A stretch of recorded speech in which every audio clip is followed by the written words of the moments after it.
filem ni berdasarkan novel. Katanya dia tulis novel, yang ditulis siri novel, dan juga siri TV.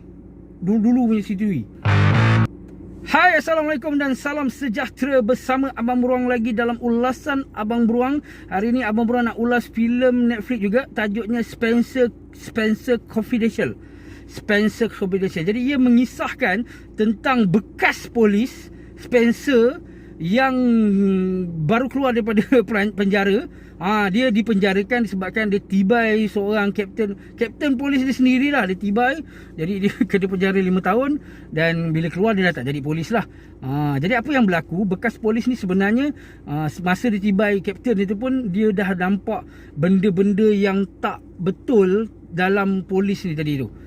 Dan bila dia keluar, ada kes yang mana seorang polis juga dibunuh.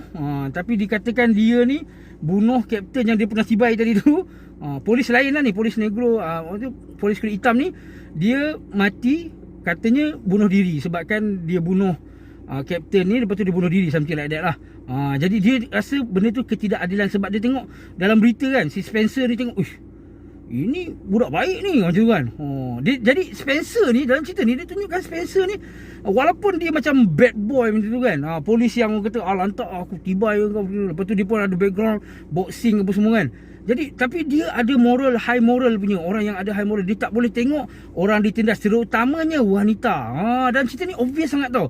Masa dia pukul kapten yang dia pukul sebelum ni pun sebab dia dapat tahu. Dalam cerita dia tunjuk terus lah, daripada awal-awal dia tengok isteri kapten tu kena tibai, pecah apa botol pecah semua kan. Jadi dia pukul, dia macam geram kan. Dan rupanya masa tu pun ada kes lagi berkaitan wanita. Dan kemudian yang tadi pun dia rasa penindasan tu berlaku kepada polis kulit hitam tadi tu sebab waktu dia tengok ada isteri dia meninggalkan balu kan, betul ada anak dia, macam ada moral, high moral untuk membantu orang. Dan juga dia tengok wanita ni dia macam dia akan kesian. Jadi reason dia ada cerita lah kat dalam ni, yang mana dia dibesarkan oleh mak dia tadi, dan mak dia sangat-sangat kuat, dan dia nampak benda tu pada wanita yang lain. Jadi dia rasa dia perlu tegakkan benda, walaupun sebenarnya ini bukan hal dia, dan dia tak perlu masuk campur. Memang cerita ni tunjukkan macam tu. Dia tak perlu masuk campur. Tadi bila dia masuk campur, okey, jadi dia dapat tahulah ada macam-macam lagi benda tu, makin besar dan melibatkan kepada seseorang yang dikenal, something like that lah. Jadi saya punya pendapat, pada awalnya saya tak tengok cerita ni terus sebab dah banyak sangat cerita body cop yang saya tengok. Jadi dalam cerita ni, si Mark Wahlberg tadi, si Spencer ni, dia ada kawan nama Hawk. Bukan kawan pun, bila dia balik ke rumah yang dia duduk, jurulatih dia tadi, Henry ataupun jurulatih / kawan dia tu, boxing punya, dia ada gym untuk boxing apa semua. Dia ada seorang lelaki yang jadi dia punya rakan rumah, roommate tau. Dia macam ada lelaki kulit hitam besar, ala pelakon Black Panther. Dia yang badan besar tu, lupa nama dia. Tapi itulah, saya macam fikir, ni mesti cerita body cop. Alah, banyak sangat lah cerita body cop. Ni mesti salah seorang ni baik, bukan salah seorang ni kepala gila, salah seorang ni lurus. Bukan, cerita ni bukan macam tu. Dia memang rupanya cerita dia fokus kat Spencer tadi tu. Walaupun Hawk ni ada dia punya orang kata macam sidekick dia kan, bantu dia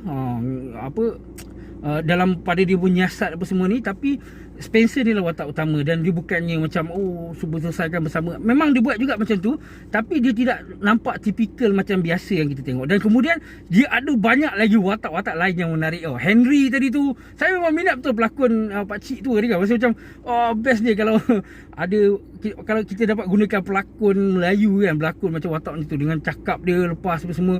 Walaupun dia tua kan, cakap pun tapi lucu daripada Henry tu pun memang seronok dengan Mark Wahlberg. Kalau anda dah minat cara Mark Wahlberg punya lakonan yang santai pun semua, orang kata memang sesuai lah untuk anda tonton. Dan kemudian ada lagi satu watak yang menarik, dia punya awek.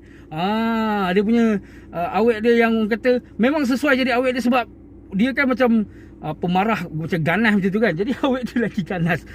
Itu yang menariknya tentang cerita Spencer Confidential ni. Selain daripada jalan cerita dia tadi yang seronok untuk kita tonton, kita ada watak-watak yang menarik untuk ditonton.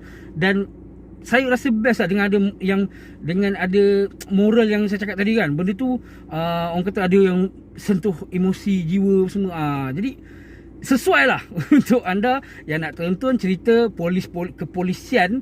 Kemudian ada unsur body cop tadi tu, dua orang sahabat apa semua. And then, dan saya sebenarnya nak tengok lagi kalau ada lagi, sebab Spencer Confidential ni, dia punya Spencer punya watak ni tadi dalam novel tu ada banyak gila kot cerita dia. Orang kata novel ni ada banyak siri dan dia pun berdasarkan siri TV. Jadi tak mustahil kalau dia orang nak buat lagi filem, silakan. Kalau boleh 4 watak utama tadi ada lagi dan seronok dia sama macam ni. Jadi saya sarankan kepada anda, kalau anda nak tengok cerita pasal polis, pasal penyiasatan, jadi bolehlah tengok. Orang kata ada aksi-aksi polis semua ni, boleh tengok cerita Spencer Confidential. Cerita ni pun sama macam The Old Guard saya baru ulas tadi. Ada, boleh tengok kat link ataupun nanti boleh tengok. Saya cerita ni tahun lepas, kalau tak silap lah, tahun lepas ramai orang dah tengok, tapi saya macam terlepas macam tu. Kita tak berminat nak tengok. Tapi hari ni sekarang dah tengok dan saya recommend untuk anda tonton. Jadi itu saja untuk hari ni ulasan Abang Beruang Spencer Confidential. Jadi kalau anda belum subscribe, jangan lupa untuk tekan butang subscribe. Sebelum anda beredar, tekan butang subscribe. Dan tambah lagi subscriber Abang Beruang.